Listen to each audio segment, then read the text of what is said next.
Sarah Paws, CMO of Embed, and I am sitting here with none other than Beth Standlee. She is an icon in our industry.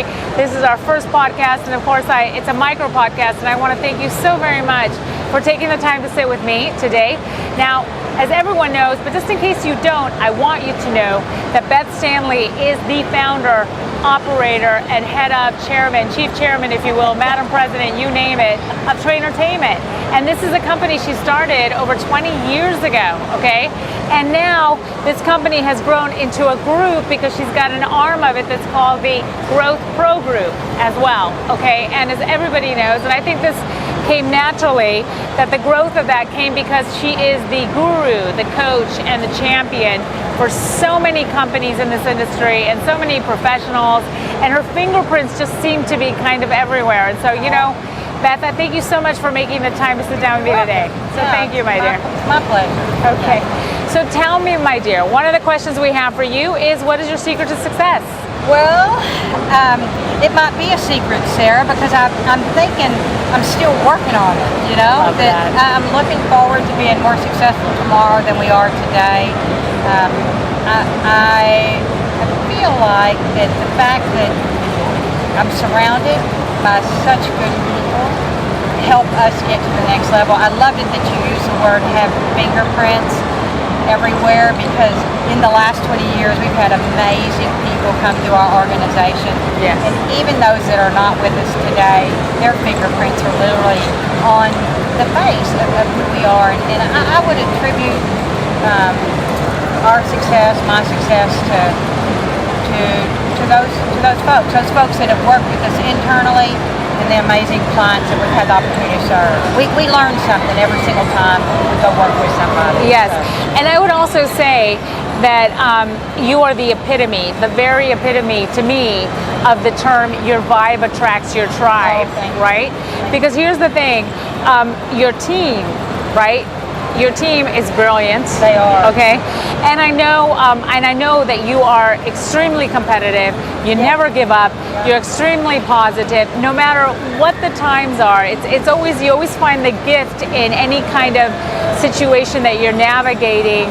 And I'm telling you, Beth, certainly I celebrate it. You know, I'm a huge fan, and I've also worked with you as well. And if for anyone who's considering working with Beth, it will change your life. It's a game. It's not just a game changer. It's a life changer. Okay. I'm telling you, Sarah. Anytime you want to do a podcast about me, I'm in. Okay. You should go with me and introduce me every time I'm on the stage. Like, oh, that's really good. I don't even know what to say. That's hilarious. I'm telling you, we're part of the Mutual Admiration Society. Wow, it's wonderful. And hey, I'm proud of the fact that we're part of this tribe of people that lift other people up, right? Yeah. And speaking of which, your mantra in life and your purpose is to be in service of others. Yes. And tell me, how has that served you well? Well, I'm a big Zig Ziglar fan, and Zig said, when you help enough other people get what they want, you'll have everything that you need.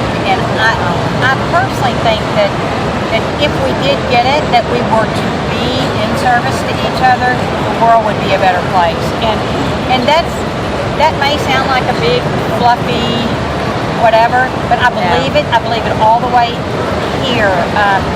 If there's one thing that my kids will tell you about me, is that Mom loves big, and I do. And I love that. Listen, it can be a problem. I can be kind of boundaryless. I have been known to hang up from a customer, probably even from you, and say, I love you, Sarah. And gosh, I really mean that, because I just don't, what else is there? It's in true. a way.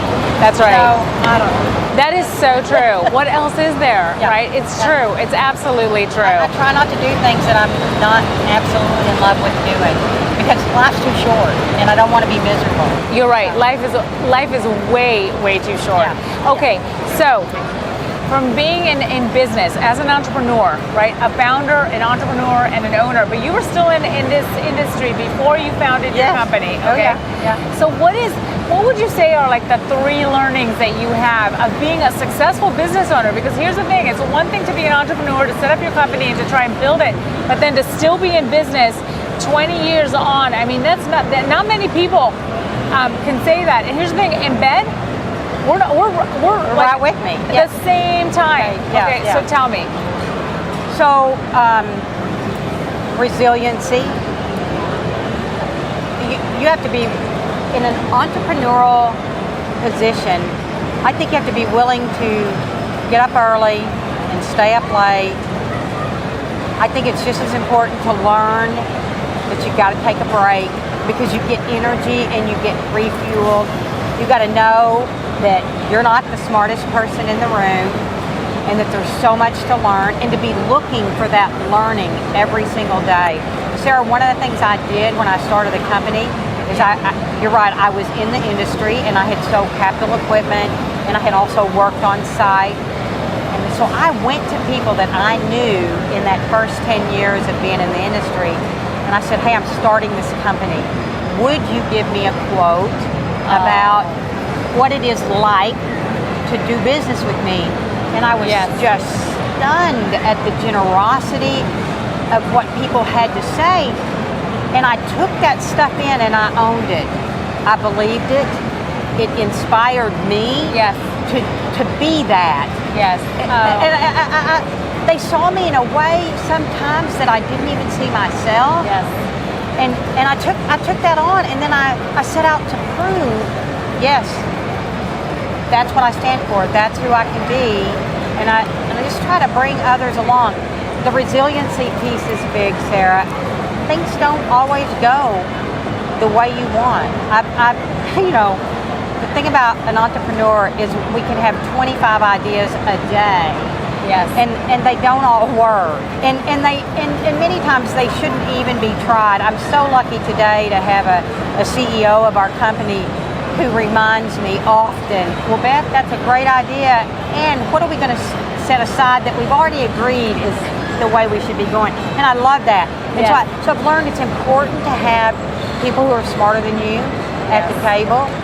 And you have to be, listen, I would be so defensive because you create all this stuff and it's yours and you know all about it. And my team would tease and they'll say, we're not saying your baby's ugly, Beth. We're just, we're not babies anymore. We're all grown up. That's the onset of the Growth Pro group, and we've got more room and more people that we can serve with what we do. Everything you've said is spot on, no question about it. Let me tell you, being an entrepreneur, setting up your company, it's hard work and hustle, but it's incredibly rewarding, rewarding. It is. And you know what? You and I are of the same ilk. Okay, I'll tell you that right now.